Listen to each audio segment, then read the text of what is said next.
Tudo bom com você? Quarto de cima, eu tô de volta.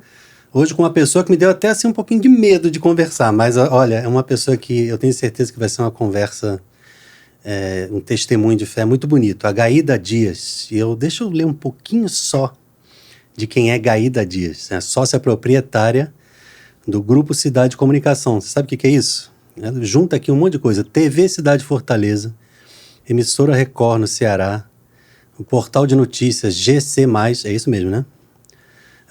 E tem um site Bora Viajar, tem a coluna social online Frisson, e aí na Frisson, depois eu fui ver aqui que passou tanta celebridade, Xuxa, Sabrina Sato, Cláudia Leite, um monte de coisa.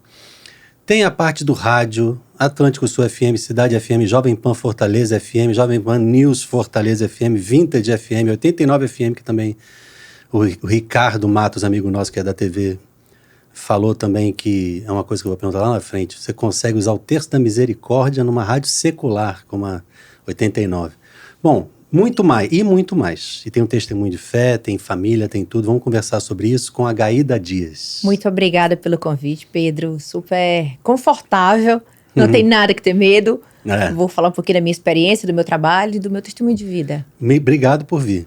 Ricardinho fez o convite, eu disse, eis-me aqui. Irei com o maior prazer. Estou muito feliz. Vamos então começar do começo, porque não tem de onde começar, né? O melhor jeito é do começo. Eu quero saber como é que você veio parar nisso tudo, onde você está, tua história com Deus, o que é que Deus te pediu e como é que Ele viabilizou todos os caminhos para você estar onde você está hoje. Conta aí, quem é Gaída? Tá, Gaída é uma filha, sou uma irmã, somos 7 irmãos, de uma família católica.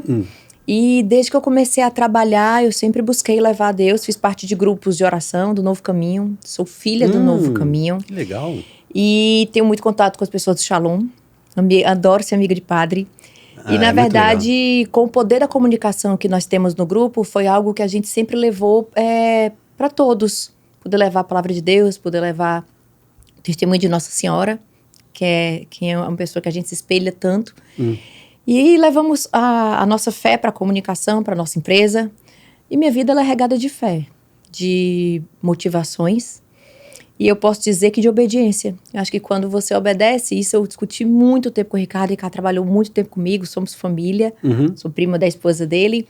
E tem uma frase que eu guardo no meu coração muito concretamente. Quem obedece não erra. Então a gente muitas vezes está com muitas dúvidas qual caminho seguir.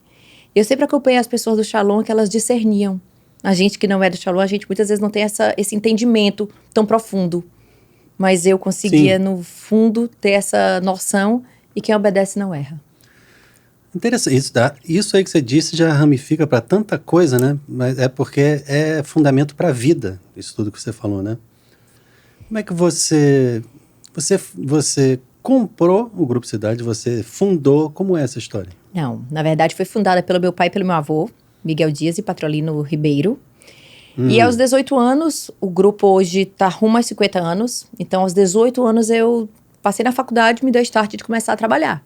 E eu falei pro meu pai, eu vou trabalhar no grupo. Sim. Na verdade, eu comecei trabalhando em TV.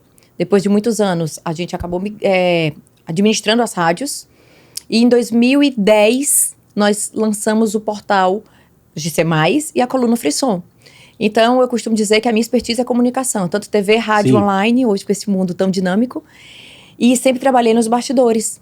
Trabalhei no departamento financeiro, no administrativo. Fundei o departamento de marketing, porque eu dizia que tudo tem que ser comunicado, tudo as pessoas têm que entender o que está acontecendo para que ela compre o seu produto. Não existia antes de você? Não existia o marketing. Como é que funcionava? Não funcionava. Pois é, não existia nada... Existia com Irapuan Lima, existia Armando Vasconcelos. Os próprios apresentadores eram a própria propaganda. Então, de qualquer modo, existia algum tipo de ordem de organização, mas não era um departamento que ficava focado naquilo, né? Exato. Mas as TVs todas eram assim, não era só Eu acredito aqui, que né? sim. O próprio rádio, as divulgadoras que tinham contato com o rádio, mandavam suas ativações, então tinha participação de cantores, participação de artistas. Então isso era uma autopromoção. E quando eu percebi tudo aquilo, eu falei, mas por que não divulgar tudo isso que está acontecendo? Aí foi quando eu desafiei, eu sou formada em administração, depois fiz curso de gestão de pessoas e sou intrometida no marketing. Eu costumo dizer, eu não sou formada em marketing, mas pela experiência, Sim. eu digo que tem uma participação e um pezinho lá dentro para promover, fazer todo esse barulho que hoje a gente faz. E tem postura e pose de comunicadora, jornalista, publicitária, porque tudo isso é o teu mundo, né? Então é uma coisa assim muito familiar, né? Eu arrisquei estudar jornalismo e publicidade também, gosto muito, sempre gostei, quis trabalhar em rádio, tentei, consegui um tempo e depois acabou isso tudo sendo transferido para a minha salinha aqui, meu canalzinho de comunicação, mas é uma coisa que eu tenho uma paixão e pude trabalhar junto de gente muito boa, é muito legal, acho muito bonito, porque quando você abraça a missão e dá propósito a ela, você ajuda o mundo, né? Você sabe que eu não sou jornalista, mas eu Sim. costumo dizer que meu sangue ele é jornalista. Então eu vejo a notícia, eu acredito que o costume você vai trabalhando, e um dos desafios que eu fiz na minha vida foi me capacitar para estar onde eu estou. Uhum. Então eu tive a grande facilidade de entrar pelo meu pai, por ser uma empresa familiar, É. mas todo o crescimento eu fui em busca para poder conhecer, passar pelos departamentos Sim. e poder realmente chancelar a experiência e o que eu acreditava que acontecesse. Mas eu não sou jornalista, eu fiz duas cadeiras de jornalismo, eu falei, não, gente, isso é muita teoria, deixa eu ir para a prática, deixa eu ir aqui para o dia a dia, e acabei aprendendo um pouquinho, Sim. mas eu não sou jornalista. Mas o sangue, Sim, quando eu tenho uma sim, notícia, a gente trabalha com a coluna social, e temos programas de todos os segmentos da emissora, do esporte, temos policial, temos jornalismo propriamente dito. Então, a gente consegue entender o tipo de notícia. Então, eu digo que eu trabalho do social ao policial. Ah, com certeza. A gente tem que ter noção do com tamanho da certeza. comunicação que nós vamos fazer para tentar trazer ao público aquilo que a gente está querendo transmitir. Sim.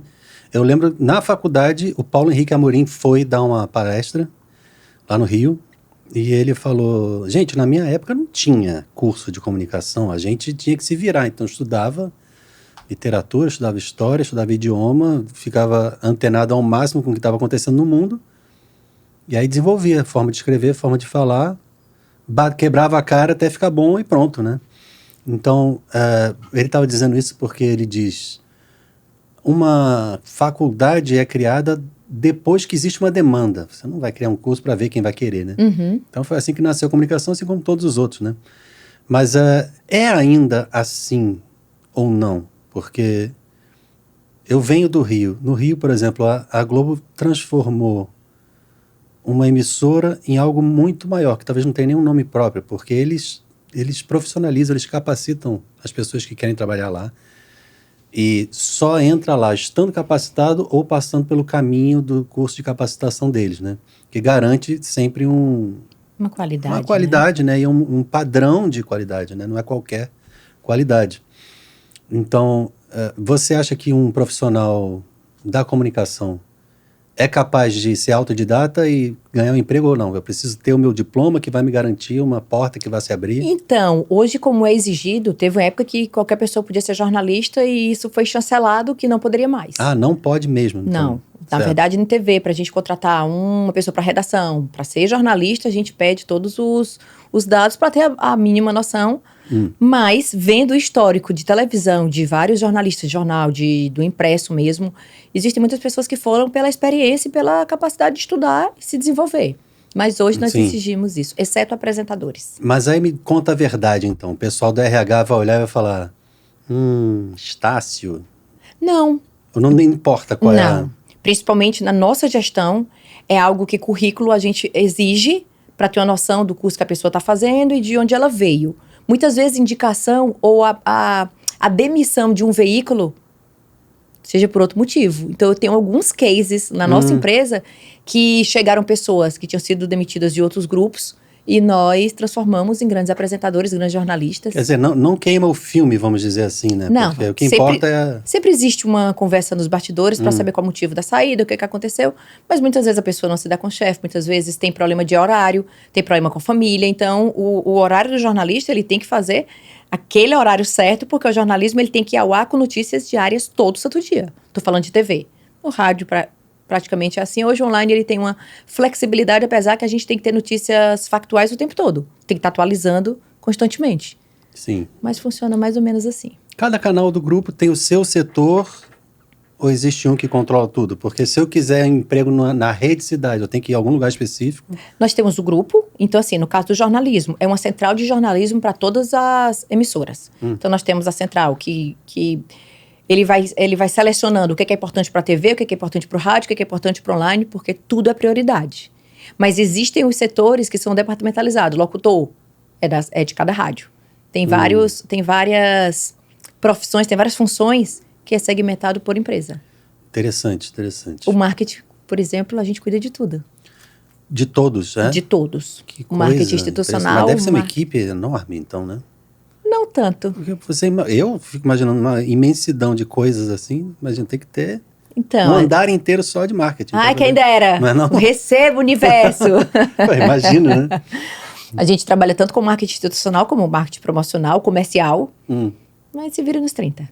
Poxa, que maravilha. Eu quero conhecer, eu nunca fui, mas tenho paixão mesmo, assim, adoro comunicação. Quero saber da tua parte de missão pessoal. Você falou, né? Vem de uma história com a igreja, com comunidade, tem proximidade com tudo. Criança, quando você era criança, já tinha essa... você já sabia para onde você queria ir? Como é que você foi descobrindo?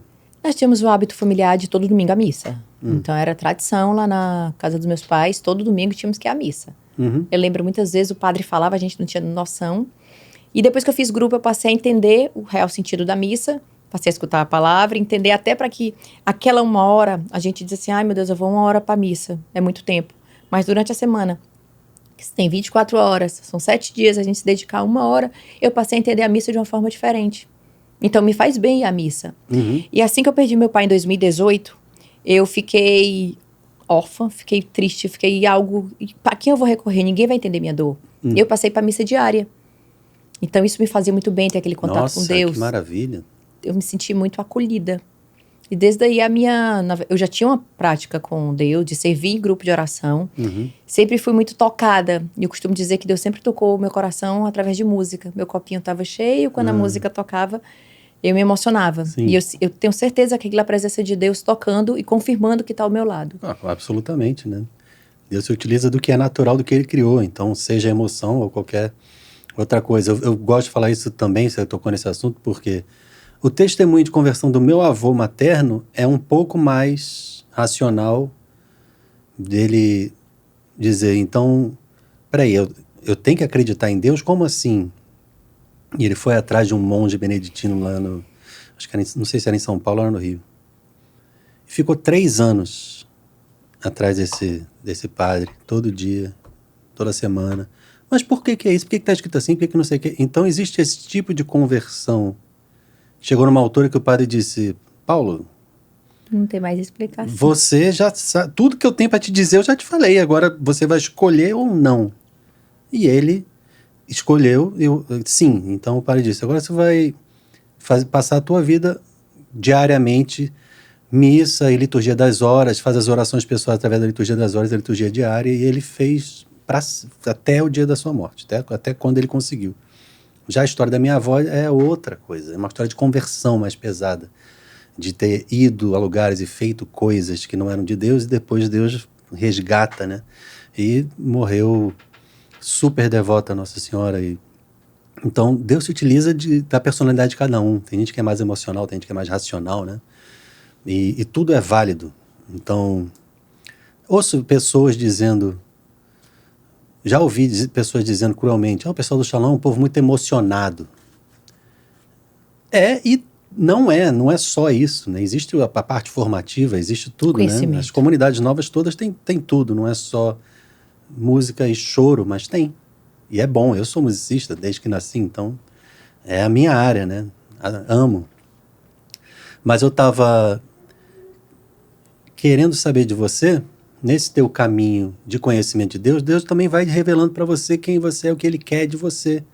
Até que chega um ponto que você perceba, essa aqui é a minha profissão, Deus quer que eu case, Deus quer que eu tenha família e tal. Na questão da profissão, que para mim é um fascínio isso tudo, você, por ser de casa, por ser filha de dono de emissora, de comunicador, sabia, esse é o caminho que eu vou seguir, ou você já teve suas dúvidas? Não, nunca tive dúvida. E eu costumo dizer que Deus me preparou e Ele colocou no meu coração todas as vontades dEle antes de acontecer. É? Por incrível que pareça. Já tinha certeza mesmo, assim... Deus calou no meu coração desde muito cedo, eu sabia que eu tinha que segui-lo, sabia que não adiantava eu escolher outras opções, porque eu ia terminar pedindo a bênção de Deus. Então foi tudo muito natural, tudo muito tranquilo. fiz parte de grupos de serviço. E quando eu entrei dentro do grupo, eu falei, não, nós somos um grupo católico e nós vamos deixar isso muito claro para que a gente seja... para a gente leve nossos valores para todos os funcionários que trabalham, para as pessoas que estão envolvidas conosco, de parceiros, clientes, e nunca tivemos problema em relação a isso.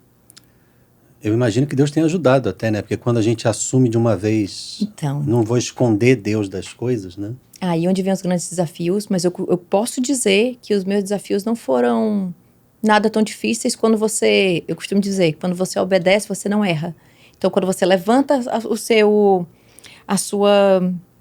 quando você se blinda, Deus lhe protege. E eu tenho um testemunho, lembrei agora, com a Ana Clara Rocha, Ana Clara que hoje está evangelizando pelo mundo. E um belo dia ela chegou ao grupo para me agradecer de algo que eu tinha feito por ela. Eu não sabia quem era Ana Clara. E naquela hora que nós estávamos conversando, Deus colocou muito forte que eu tinha que colocar um programa de evangelização na TV Cidade. E nós somos afiliadas à Record. Sim. Então existe uma parceria muito clara do propósito da Record, do propósito da TV Cidade. Nunca tivemos embates de jeito nenhum. Não houve conflito nesse sentido? E a Ana Clara, quando estávamos em oração, ela revelou que Deus colocava aquela vontade para ela. Ela tinha ido lá para me agradecer, mas para falar o que Deus estava dizendo. E antes dela falar, eu já senti já escutei o recado. Antes. Isso é que é conexão, hein? 5G. Eita! Com Deus, né? Gostei, vou criar uma dessa também. De vez em quando falha, tá? Essa é 7G, na verdade. Mas não falha, não. Quando a gente confia, quando a gente entrega, a gente... Às vezes estão com medinho, assim, de confiar, mas eu entrego e tenho certeza que tudo tem a mão dele. A gente, às vezes, não entende que é pro bem, mas no fundo... Você teve que abrir mão de negociação grande para não, entre aspas, trair Deus? Não. Eu acho que nós nunca nem nos envolvemos para não correr esse risco. Interessante. É porque nessas grandes escalas acaba que acontecem ofertas e coisas assim, né? Não. Mas Deus te blindou, como você falou, né? Porque teu caminho tem sido sempre reto, né? Coisa boa, né? Tivemos tentações de programas. Talvez acho que uma das maiores ofertas que tivemos foram tipos de programas de outras religiões. Isso é muito claro no grupo. A nossa religião, ela é católica. Então, a gente evangeliza realmente o que a gente acredita. Aí o pessoal oferece alguma coisa que é tentadora financeiramente, vamos dizer, mas a gente nunca nem se envolveu. Para não haver exatamente esse risco e... Porque existem formatos que eu saiba, você pode transmitir um programa independente, a pessoa custeia, e ela deve receber uma porcentagem da publicidade, alguma coisa assim. Ou a emissora... Eu não sei se a tua emissora faz os dois formatos, porque cada emissora tem o seu jeito, né? Já existiu. Eles são praticamente todos são da própria emissora, então a gente não corre nem esse risco. Vocês produzem o que é de vocês mesmo. Exato. Né? São 7 horas de programação por dia, de segunda a sexta, jornalística. Final de semana temos os programas de entretenimento, mas produção toda local, toda nossa. Com espaço para cenário, tudo? Todos. Você está convidado a conhecer o grupo. Eu preciso ver, porque eu tô querendo sair daqui agora para Não, você vai conhecer. Na verdade, nós somos a maior sede. Em 2006, se não me falha a memória, 2008, nós entramos para o livro do Record Brasil, que éramos o maior estúdio fora o eixo Rio-São Paulo. Nossos estúdios, eles realmente, quando o Dr. Miguel teve a visão, nós fizemos estúdio para as pessoas entrarem e dizerem assim, uau, é tudo isso? Porque quando a gente trabalha nos bastidores, a gente percebe que a lente faz um grande efeito. O cenário, às vezes, não é tão grande, mas na nossa emissora, não. Então, nós temos 7 rádios operando na mesma sede. Cada rádio com a sua estrutura, com seus locutores, com seus equipamentos. E a TV cada espaço tem um cenário, eles se integram. Sim, tá convidado. Sim, não, isso. E aí você pode adaptar, então, tamanhos, né? Fechar, aumentar, diminuir e tal. Isso é muito bom porque é versátil, né? Minha primeira experiência de cenário assim foi em 1992, quando foi o programa do Faustão. Estava no começo dele na Globo. Acho que eu não tinha nem nascido. Brincadeira! Você não tinha mesmo, não. Não tinha, não. Brincadeira. Mas eu tomei um susto. Porque... Peraí, é só isso aqui? Os caras devem usar um fisheye de todo tamanho. Porque eu não consigo entender como é que... Parece, são ângulos, é tudo uma cenografia, quantidade de cadeiras para poder ter a sensação que está lotado.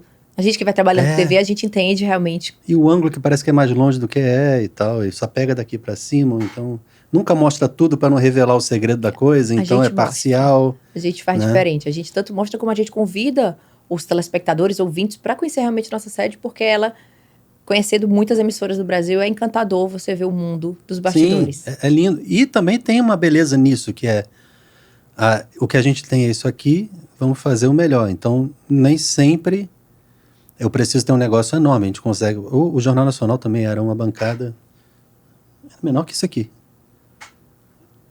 Era na época ainda da Fátima Bernardes e do William Bonner que eu fui.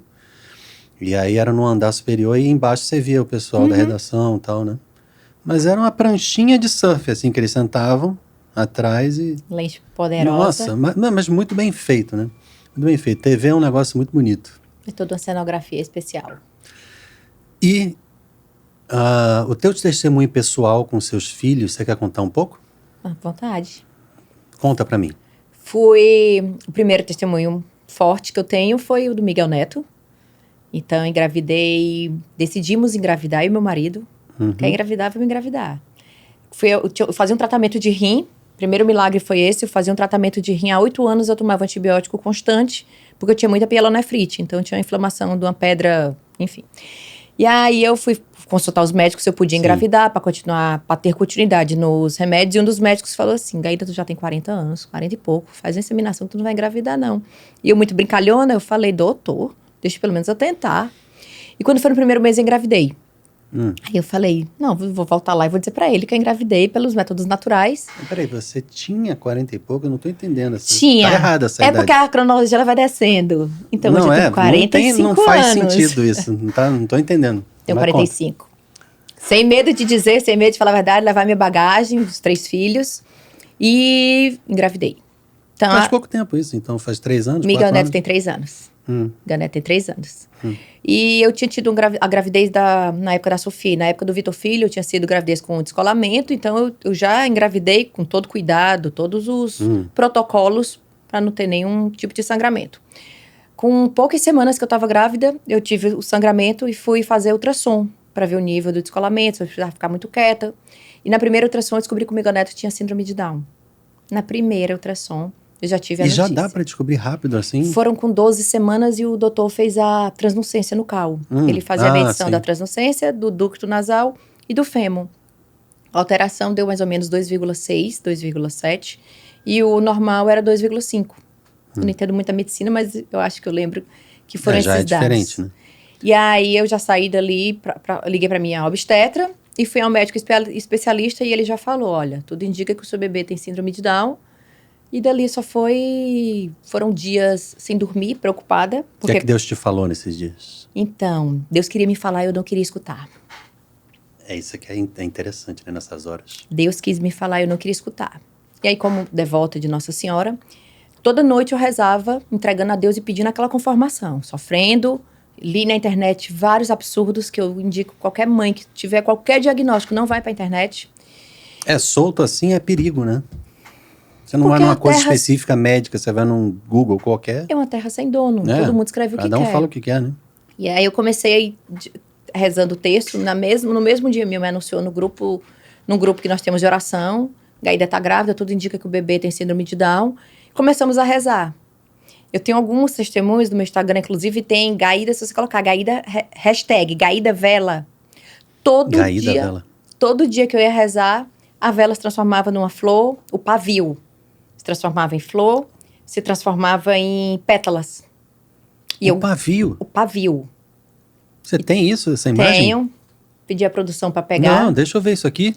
Se não for muito incômodo. Não. Porque agora... Tenho alguns. Caramba, gente. Gaída Vela tem algumas imagens. Hashtags. Tô vendo aqui Isso aqui? Exato. Tem outras. Gente. E o meu entendimento era uma vela, era uma flor. E Gaída Dias e underline. Gaída Dias, underline no Instagram. E depois você vai ver essa imagem que não dá. Não vou botar no gráfico não, mas você entra lá no Instagram. É muito bonito isso. Uma flor. E tem outras. Quando eu ia rezar, Nossa Senhora tem que é Nossa Senhora grávida. A vela, desse jeito que tá aqui, ela se derretia e formou Nossa Senhora grávida. Tem outra que Nossa Senhora tá segurando aqui como se fosse me acolhendo. Tenho todas essas fotos. E eu, inclusive, eu pensei em trazer, mas eu vou te mandar as imagens. Eu tenho elas no Pires. ainda hoje. E aí foi a gravidez inteira e um belo dia meu irmão me ligou. Meu irmão mora em Lisboa, muito devoto de Nossa Senhora, sempre estava aí na Fátima. E ele me ligou com a seguinte informação: minha irmã, quem não tem problema? Seu filho não tem problema, seu filho não é especial. Especial são vocês que Deus escolheu mandar o Miguel. E desde aí eu comecei a cair da corda, porque Nossa Senhora jamais ia te dar um fardo que tu não pudesse carregar. E fui entendendo os propósitos, tentando entender os propósitos de Deus. Muito nervosa na gravidez. O Miguel nasceu prematuro. Eu costumo dizer pela minha idade, eu era uma gestante idosa, tinha passado já dos 40 anos. E o Miguel nasceu prematuro. E a previsão que a obstetra tinha falado era que, pela prematuridade, ele ficaria alguns dias na incubadora. O Miguel Neto nasceu, com 2 horas ele foi pro quarto. Imediatamente ele mamou. Sem incubadora? Sem incubadora. Todas as preocupações que a gente tinha, eu ficava muito me sentindo culpada, achando que era da síndrome de Down. A preocupação que os médicos estavam era devido à prematuridade dele, porque ele estava nascendo com 34 semanas. E foi de repente. O Miguel vai ter que nascer sexta-feira. E tudo isso veio uma devoção maior com Nossa Senhora. Quando ele nasceu, na hora que ele nasceu, que baixou aquela cortininha que eu olhei, meu Deus, que menino lindo, que menino perfeito. Aí pronto, mudou toda a nossa história. Eu recebi a Gabi, cantora do Shalom, o próprio Charles foi meu pastor no Shalom. E ele mandou algumas orações, mandou orações mesmo. Todas tinham significado. E aí a gente só foi testemunhando. Miguel Neto nasceu 1 mês antes do que estava previsto. E hoje é o maior presente que eu tenho na minha vida. E muitas mães, eu já soube de algumas mães que estavam grávidas com crianças, não estavam aceitando. E eu disse, ele é uma criança igual ao teu outro filho. Ele tem uma diferença ele tem uma condição genética diferente, mas se estimular ele vai ter independência. E é isso que a gente trabalha muito para as crianças especiais. Muitas vezes é aquele medo, aquele susto. Sim. Mas nós somos enviados, nós somos escolhidos por Deus para ter essas crianças, como você, na nossa família. Você tem 2 filhos? Eu tenho 3. 3. Sofia, que faleceu em dezembro. Dezembro? Dezembro. De quê? O que houve? Eu perdi uma filha dia 8 de dezembro. No dia que eu descobri que eu estava grávida dela, que foi dia 8 de dezembro de 2003. Ela faleceu dia 8 de dezembro de 2023. Com 20 anos? 19 anos. 19 anos, Ela teve uma hepatite fulminante e Deus quis levá-la. Não tem explicação, não tem assim, Gaída foi isso, Gaída... Mas eu me senti mais uma vez acolhida por Nossa Senhora. Ela adoeceu, ela sentiu uma dor. Aí eu falei, Sofia, vamos no hospital. Quando foi no domingo, eu levei-a. Aí liguei pro meu irmão, minha família estava toda viajando. E eu falei, Miguel, eu tô indo pro hospital com a Sofia. Aí dei um banho nela, achava que ela tinha que ir pro hospital toda banhada, minha mãe sempre ensinou isso. Coloquei ela no braço, levei ela, banhei, ela estava meio sonolenta. E cheguei no hospital, meu cunhado estava lá. Começaram a fazer os exames, não detectaram nada. Quando foi, de repente, meu cunhado pediu um exame específico, aí viram que ela estava com alteração no fígado. Quando foi à noite, o médico me ligou. Gaída, sua filha vai precisar fazer um transplante de fígado. Aí eu fiquei, meu chão caiu. Meu chão naquela hora não existia mais nada. Ela já estava... Já estava no transplante. Nessa altura, a notícia já era transplante. Já era transplante. E aí, quando foi no domingo, o médico nos avisou e nós começamos por uma batalha para poder tentar conseguir o transplante. E eu perguntava, tem alguma solução? Ele tem que encontrar o doador. Quando foi na segunda-feira, ela acordada, ela estava sem sedação, na UTI. Como era estado grave, eles já levaram para a UTI para protegê-la. Quando foi na segunda-feira, o padre Vander Lúcio pediu oração, o padre Vander Lúcio foi lá. E ela olhando para mim, eu disse, Sofia, vamos para casa, filha, sai logo daqui. E ela olhou para mim com um olhar tão pedinte, tão como quem diz, mãe, me deixa em paz. E eu olhei para ela e falei, minha filha, você está entregue nas mãos de Nossa Senhora e Nosso Senhor, seja feita a vontade deles. Na hora que eu saí da UTI, eu saí chorando, saí aos prantos. Eu senti o abraço de Nossa Senhora me acolhendo no corredor da UTI. Eu fico toda arrepiada. Eu lembro assim como se fosse hoje, desse colo. Aí naquela hora já me encostei na parede e falei, Senhor, não vai fazer minha vontade, faz o que é melhor para Sofia, faz o que é melhor para você. E o meu sentimento de cristã é que Nossa Senhora providenciou tudo para que ela não sofresse. Eu muitas vezes eu esqueço a cronologia, mas não me falha a memória. Na quarta-feira, ela internou domingo, na Na segunda ela foi sedada, na terça começou o desespero pelo transplante. Faltavam praticamente 12 horas para conseguir o transplante, para o corpo aceitar. Nós conseguimos 3 pessoas para doarem o fígado. Conseguiu? O caso dela já estava muito... Ela passou na fila, isso é algo que foi novidade para mim, foi que nem o caso do Faustão. Incrível. Não é porque são pessoas indicadas, mais conhecidas, é pela gravidade da situação. Sim. Aí a Sofia era a segunda para receber o transplante. Um jovem recebeu o primeiro, ela recebeu o segundo, e na hora que colocaram o fígado, o dela estava meio esbranquiçado. Eu não vi foto, eu não tive noção, só relato que os médicos falaram. Ela estava sem vida. Quando colocou, o fígado deu sinais. O fígado começou a fluir. Só que tiveram algumas hemorragias e ela teve a paralisia cerebral. E aí houve o falecimento no dia seguinte. Acho que foi no dia seguinte. E naquela hora que eu recebi a notícia do falecimento da Sofia, eu disse, olha, eu quero que façam tudo muito rápido. Eu não quero sofrimento com velório, eu não quero sofrimento com cremação. Pode fazer todo o protocolo, não precisa... eu não quero protocolo. Aí o médico chegou e perguntou, mas você quer doar os órgãos? Nessa hora, meu corpo foi consumido de uma esperança e de uma... A Sofia sempre foi muito disponível, ela sempre foi muito dedicada, sempre doou tudo dela. E aí eu disse, nós vamos doar. E aí ele falou, Gaida, você vai ter que esperar algumas horas, alguns dias para poder fazer essa captação. Eu falei, então não tem velório imediato, tem que aguardar. Tem que aguardar. E eu aguardei assim, com a conformação de saber que ela ia conseguir dar vida para outras pessoas. Quando é uma pessoa muito idosa, no caso dos meus avós, todos eu não sei porquê, de onde que eles... Talvez seja da geração deles a ideia de cremação. Mas os 3, só tem uma avó viva. Queriam cremação, eu acho que... Meu avô paterno dizia, não, porque eu não quero dar trabalho. Mas dá o mesmo trabalho, na verdade. Porque você tem que ainda passar pelo crematório, ainda ter que recolher, depois de fazer um velório e tal, né? Mas quando é jovem, o quão útil pode ser o teu corpo ainda para outras vidas, né? Então... E nós sofremos esperando a doação. Alguém que, infelizmente, falecesse para que ela tivesse vida. E quando a Sofia faleceu, quando eu recebi a notícia da morte, que na verdade ninguém avisa, as pessoas só fazem sinais, eu falei, não, foi decisão de Nossa Senhora, nenhum momento eu me revoltei. Eu tô numa fase agora que eu costumo dizer que eu tô super sensível, super saudosa, e eu tenho uma imagem da Sofia muito constante muito o recente. tempo todo. Então, assim, minha casa, ela é muito viva. No trabalho, na terça-feira que eu fui trabalhar, ela foi cremada no domingo. Na segunda-feira eu fui para trabalhar, meus funcionários sempre nos acolheram. Na terça-feira, quando eu abri minha agenda, o primeiro recado que tinha era da Sofia. E eu não tinha visto que ela tinha deixado um recado para mim. Ela colocou, mãe, te amo. Caramba, eu tô com esse papel. Cara. Então, assim, tem muita coisa que, como católico, eu entendo que são sinais de Deus. Só que tem mais informações. No dia da missa, no dia desse período no dia da missa de corpo presente, eu estava não lembro o nome, acho que foi Jardim Metropolitano, não foi, produção? Eu estava o Padre Vander Lúcio celebrando, na hora que eu olho pro chão, tem Nossa Senhora. No granito. Eu tenho a foto. Aí no chão? No chão, eu bati a foto. É uma coisa espontânea, não era...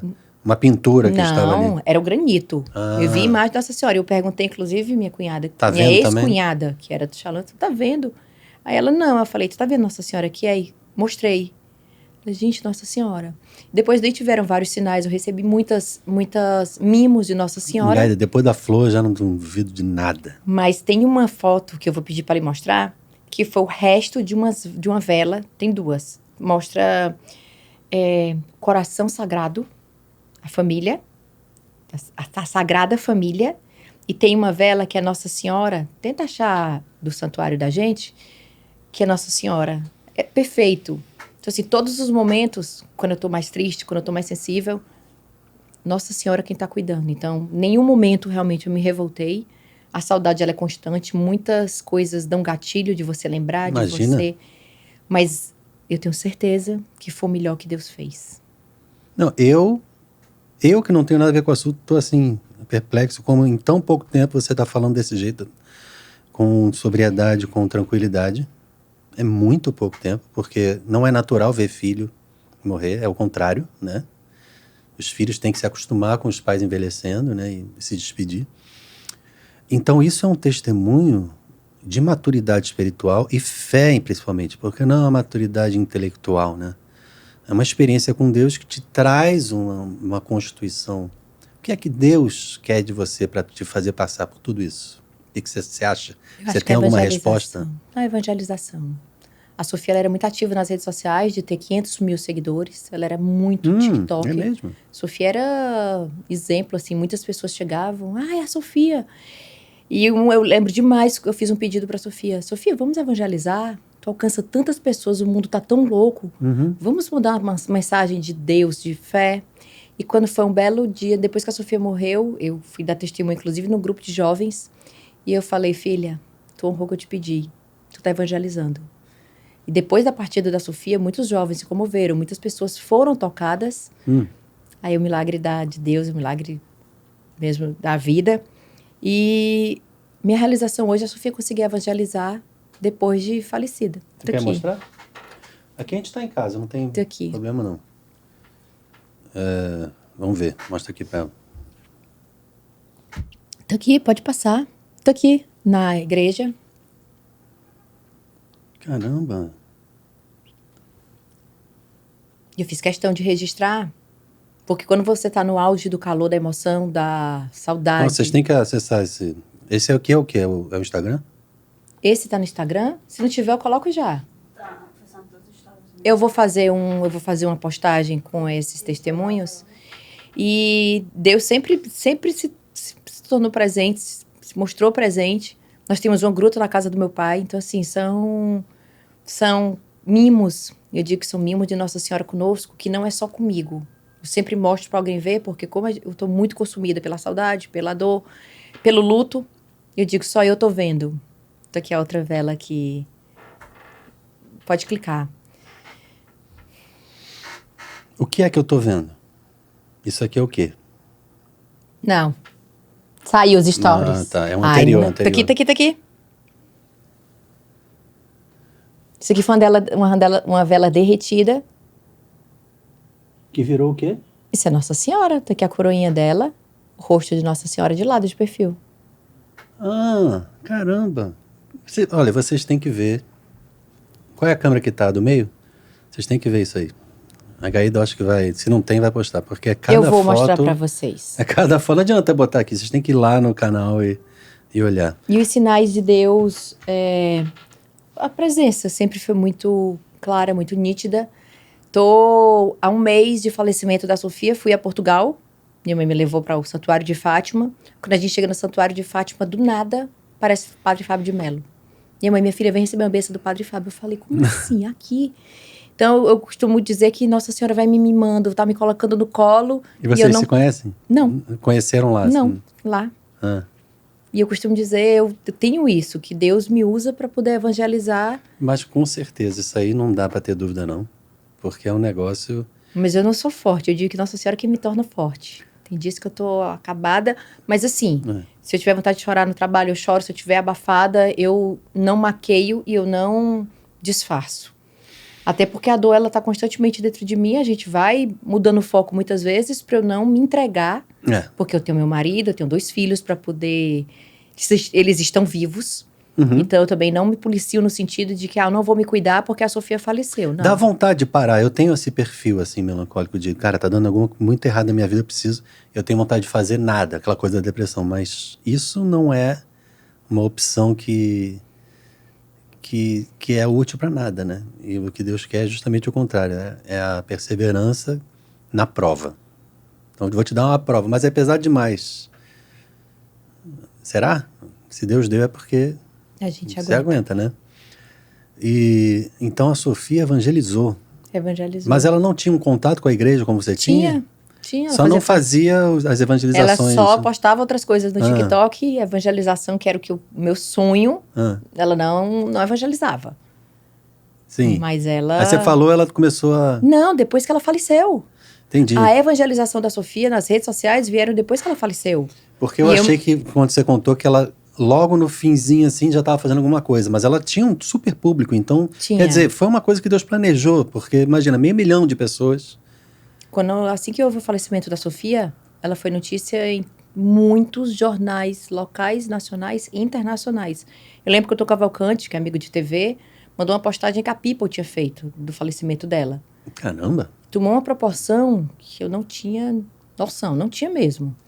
E tudo isso foi dizendo, não, se Deus me usou para essa missão, eis-me aqui. E eu venho fazendo algumas campanhas de doação de órgãos, das pessoas realmente se doarem. Muitas vezes a gente não sabe quem vai precisar. Não é A, não é B. Mas se você puder fazer o bem a alguém, a Sofia conseguiu doar 4 órgãos. Eu acho que eu nunca nem divulguei quais foram os órgãos. Mas outro milagre que teve, a Sofia estava com hemodiálise. Os rins estavam passando por hemodiálise e no dia que ela faleceu, nós conseguimos doar, inclusive, os 2 rins. Em perfeito funcionamento? Perfeito funcionamento. O fígado que ela recebeu também tinha utilidade para outro ou não? Já não... Depois que retransplantam, eu até perguntei para o doutor. Eu disse, doutor, retransplanta o fígado da Sofia, mas parece que nunca existiu cirurgia de retransplante. Não faz, né? Eu fiquei pensando, acabou de chegar, já podia... Ele disse que, acho que alguém até brincou, não, foi muito bem costurado para não sair daqui. Eu não sei se também por ser o fígado, que é um órgão que regenera mais rápido, então talvez seja mais difícil de reutilizar, mais um rim, mais... Agora eu não sou médico, vou começar a falar besteira aqui, é melhor não falar. Eu não sei. Porém, é interessante, eu também desejo doar órgãos, mas na questão do sacrifício de ter filhos especiais, muitas vezes a gente pensa, né? Voltando ao Miguel, seu terceiro filho, eu não sei o nome. O segundo é o Vitor. Vitor é mais velho, é o do meio. Tem 17 anos. Ah, tá. Sofia tinha 19, ele fez agora 17, o Miguelzinho com 3. Foi um temporão mais novíssimo, temporíssimo, né? Um negócio... Temporão de 14 anos. A Cibele vai fazer 40? Ano que vem. E ainda pensamos, será que vem um 4º filho aí? Então, eu não tenho um pique pra isso. Meu marido acho que queria. Mas é muita disposição. Aí não dá. Daqui a 5 anos eu correndo atrás do... Eu tô com 44, já fico, será que eu quero ser um pai de um adolescente com 60 e poucos anos, né? Eu acho que meu marido queria. Né? Assim, meio... Vai me chamar de vô, né? Né? Mas tá tudo mais moderno. E eu lhe digo, se eu fosse engravidar novamente, eu iria pelos métodos naturais e entregava nas mãos de Deus. Natural sempre, né? Você teve parto normal ou cesariana? Cesariano. Eu tive o normal, o outro é natural. Não, cesariano eu costumo dizer que é o normal. Né? Porque eu sou anos 80, eu falo diferente. Mas a gente estava falando da dificuldade de ser pai de filho especial, que na verdade são 2 colunas aqui. Primeiro, da Sofia, que eu queria dizer, a gente sente a dor, estou me enrolando aqui, mas não tem problema. A gente sente uma dor de saudade, só que às vezes eu fico pensando que existe uma questão sobrenatural nisso, que é a nossa alma sabe coisas que a nossa cabeça não sabe sobre a eternidade. Então, quanto mais a gente aprende com esse corpo as coisas sobrenaturais, a gente vai entendendo o que é que a alma sempre soube, né? Então, quando alguém morre, a gente chora de saudade, mas eu acho que a gente chora porque a gente ficou. Que, na verdade, a gente queria ter ido junto. Porque a vida eterna é que é muito melhor. Aqui é uma vida de sacrifício, de provação e quando a gente passa por tudo isso unido a Deus, as coisas geram frutos. Então dá para ver, é visível na tua vida que os sacrifícios que Deus te dá para você passa com alegria, agarrado na mão de Nossa Senhora, então gera bons frutos, né? No trabalho, no testemunho, na evangelização. Então a mesma coisa com Miguel, né? Os meus 2 primeiros filhos, eu lembro Davi, o mais velho, tinha 2 anos, sei lá. A Sibeli que sabe melhor essas datas. E foi a primeira vez que eu ouvi no colégio, a diretora falou, queria conversar com o senhor. Eu fui buscar ele no colégio, aquele jardim de infância assim, e eu percebia desde cedo que ele era agitadinho. E aí a diretora me chamou e falou, existe uma possibilidade de seu filho ser autista. Queria recomendar que o senhor levasse para fazer o BERA, que é um teste auditivo, e aí não sei como faz, mas mede as ondas cerebrais e tal, bota a criança para dormir. Tivemos isso, foi descoberta e foi um choque, aquela coisa toda. E depois tivemos o Natan, logo depois também autista. Que são os 2 mais velhos, agora a gente tem a Ana com 5 anos. E quantas vezes a gente não passa e pensa, a minha vida vai ser muito difícil por causa disso. Como é que vai ser quando eles estiverem velhos? Quem é que vai cuidar? Só que essas perguntas que a gente faz, é como se a gente não se desse conta de que até aqui Deus providenciou tudo. Como é que ele vai deixar na mão agora? Só porque A vida dos meus filhos não depende de mim. Deus me deu eles para eu cuidar deles enquanto eu estiver aqui. Quando eu não estiver, vai ser outra coisa, vai ser outro jeito. Cabe a mim cuidar daquilo que eu posso, providenciar o que eu posso, mas tem muita coisa que Deus nem quer que eu consiga fazer para poder ficar encarregado na mão dele. Verdade. É assim, não é? É assim.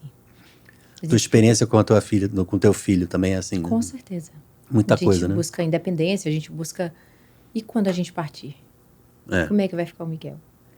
Mas esse exemplo, essa narração que você dá, é exatamente o que Deus vai providenciar. A gente tem que estar seguro nas promessas de Deus. E Ele com certeza não colocou a gente aqui para sofrer. Nós passamos por desafios.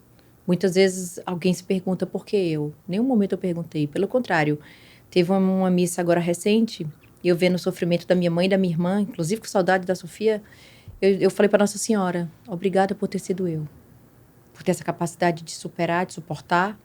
Se fosse minha mãe, eu não sei se ela aguentaria. Vendo hoje a situação da saudade, do tanto que a gente tem sofrido. Uhum. Mas não só sou eu. Quantas mães perdem filhos, quantos pais perdem seus filhos. E eu peço muito a Deus e Nossa Senhora para que acolham esses pais, não deixem-os no desespero, porque a saudade vai existir. Muitas vezes eu digo, a Sofia tá viva, tá nos braços de Deus, mas quando a gente para pensar, é algo assim é um mistério de Deus. Eu só peço consolo. E mistério, não adianta a gente bater a cabeça que não tem resposta. Só se Deus quiser. Eu nem aprofundo. Mistério. Como é que tu vai querer saber o que é mistério de Deus, né? Por que acontece tanta coisa, não sei o quê? Essas perguntas, só Deus sabe. Por que Deus me deu... Porque a resposta para a pergunta é: Deus deu os filhos que Ele deu a mim e a Cibele, porque somos as pessoas certas para termos esses filhos. Então Deus me encheu a Cibele de dons também. Quando eu estou muito sofrida, alguma coisa, eu digo, Senhor, me dá sinal que Tu está perto de mim. Eu coloco no rádio, vem a música cristã, vem o texto da misericórdia, que eu tenho o costume de rezar todos os dias. Se estiver em reunião, seja o que for, eu, um dos meus irmãos dentro do grupo, colocamos o texto baixinho, mas ele vai tocando. Então, muitas vezes, esses sinais, uma frase que passa no caminhão, eu digo, Deus está falando comigo, não foi coincidência, é Deus-cidência mesmo. Então, eu tomo posse. Muitas vezes eu tento tomar posse para me sentir acolhida e cuidada por Deus e Nossa Senhora. Todas as suas emissoras, todos os seus meios de comunicação têm conteúdo católico evidente? A Rádio Mista, que é 89, ela tem o texto da Misericórdia às 15 horas. E a Atlântico Sul, às 18 horas, toca Ave Maria de Gounod. As demais não, mas também não tocam outro estilo de música religiosa. De outras religiões, tocamos cristã. Aí seja gospel, seja católica mesmo, Sueli Façanha, que eu amo. Regis Danese, padrinho do Miguel Neto. Sim. Então, e na TV nós temos alguns momentos de Nossa Senhora. Mas me diz uma coisa técnica agora, só por curiosidade, e não tem problema ser para mais ou para menos, eu quero só saber. Quando você tem uma rádio secular como 89, quando você transmite o texto, a audiência cai? Não. Nem na TV, quando você põe o... Às 18 horas. Na verdade, Fortaleza, isso foi feita uma pesquisa da Canta, Ibope, alguns anos atrás. Fortaleza é uma das capitais mais católicas do Brasil. Sim, sim.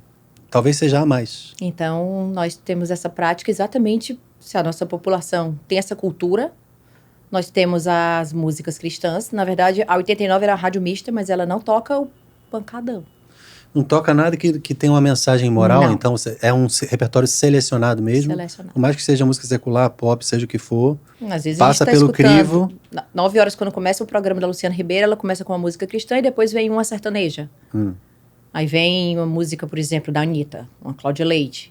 Sempre dentro do conteúdo que passa pelo checklist da programação. Então até uma Anitta passa? Passa. Dependendo da letra, passa, dependendo fica, né? Sim, dependendo da reprovada, já no início. Isso é muito importante. Eu conversei recentemente com o Eduardo Borghetti, que é dublador lá do Rio, e ele faz, desde os anos 80, vozes tipo Bruce Willis, gente assim... E ele tem uma história de conversão muito forte, ele é fundador de uma comunidade chamada Pecado Lavado, lá no Rio. Eu conheci ele desde criança também. E uma parte da história dele é essa aí, é o testemunho de... eu só vou dublar quem não tiver um personagem que seja contra-testemunha, eu não vou fazer. E ele perdeu muito trabalho assim, mas Deus fechou aqui para abrir outras portas, né? Então nunca abandonou. E é por isso que eu tinha te perguntado aqui anteriormente, porque quando você diz, nossa, essa oferta aqui vai me pagar muito, mas Deus não está aqui, então isso não importa, eu preciso continuar aqui ganhando menos, mas aí Deus vai recompensar 10 vezes mais. Eu tenho um outro testemunho, que em 2000 e alguns anos eu estava com o Vitor e a Sofia, e nós ganhamos uma viagem de sonhos para Dubai. Nós ganhamos tudo. E aí, minha família toda para Orlando. E a Sofia e o Vitor falaram, mãe, vamos com eles. Eu falei, não, mas meu sonho é conhecer Dubai, eu vou para Dubai. E tinha que ter um discernimento até a quarta-feira. Quando eu me senti desesperada, e o que eu vou fazer? O que eu faço agora? Eu vou para Orlando com minha família, repetir uma programação que eu já havia feito, ou eu vou para Dubai e realizar um sonho? Por incrível que pareça, na hora que eu olhei para a Sofia, mãe, vamos com a família. Eu falei, Sofia, a mamãe não tem opção. Eu sempre chamo alguém do Shalom para discernir comigo.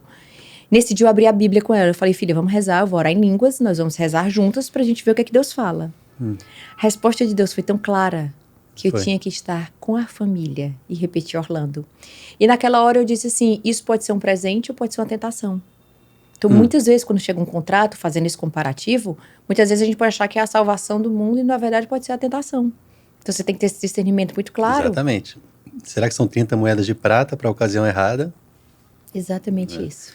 Então, imagine, ainda mais quem lida com contratos assim, poxa, esse dinheiro central vai pagar tudo que a gente está precisando pagar aqui e ainda vai... Mas não é. Não é.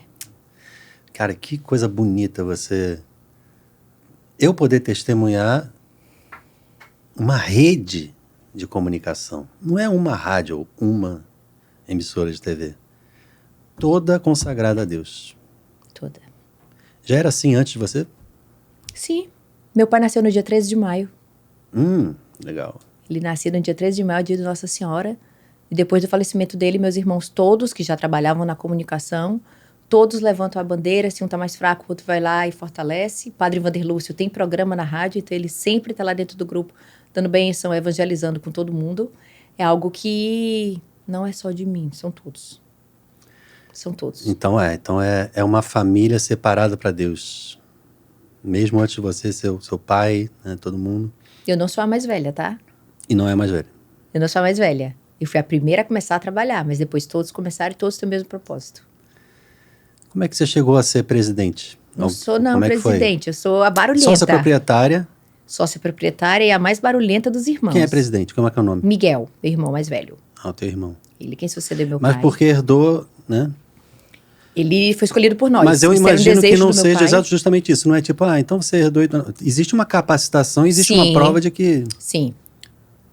A Maiara, minha irmã, é superintendente, eu sou diretora de marketing, então dentro dos nossos papéis, cada um exerce a sua função. E temos o conselho, que aí temos outros irmãos que participam. Muitas coisas são decididas por unanimidade, muitas coisas por maioria. Então, se for dentro do meu departamento algo que não vá denegrir ou infringir as regras que nós temos no manual de conduta, eu tomo decisões ali. Mas, normalmente, tudo é levado para o conselho e a gente tem uma celeridade de muitos assuntos para estarmos em conjunto com o mesmo propósito, com o mesmo objetivo. Incrível, quero conhecer. Tá convidado. Posso invadir lá? Com certeza. É bem perto daqui, a gente já marca, vai e apresento tudo que eu lhe apresentei. Eu faço questão de apresentar o grupo a você. Muito obrigado, viu, por esse testemunho, por essa conversa, pelo seu tempo aqui dedicado a essa plataforma, que é uma tentativa minha de que agrade a Deus e vire também material de evangelização. Obrigado pelas tuas palavras. E eu posso lhe testemunhar que desde o falecimento da Sofia, algumas pessoas já tinham me convidado, já tinha recebido alguns convites de participar de podcasts e eu falei que não estava preparada, eu não queria tocar no assunto. E quando o Ricardo me fez o convite, eu falei, eu faço questão.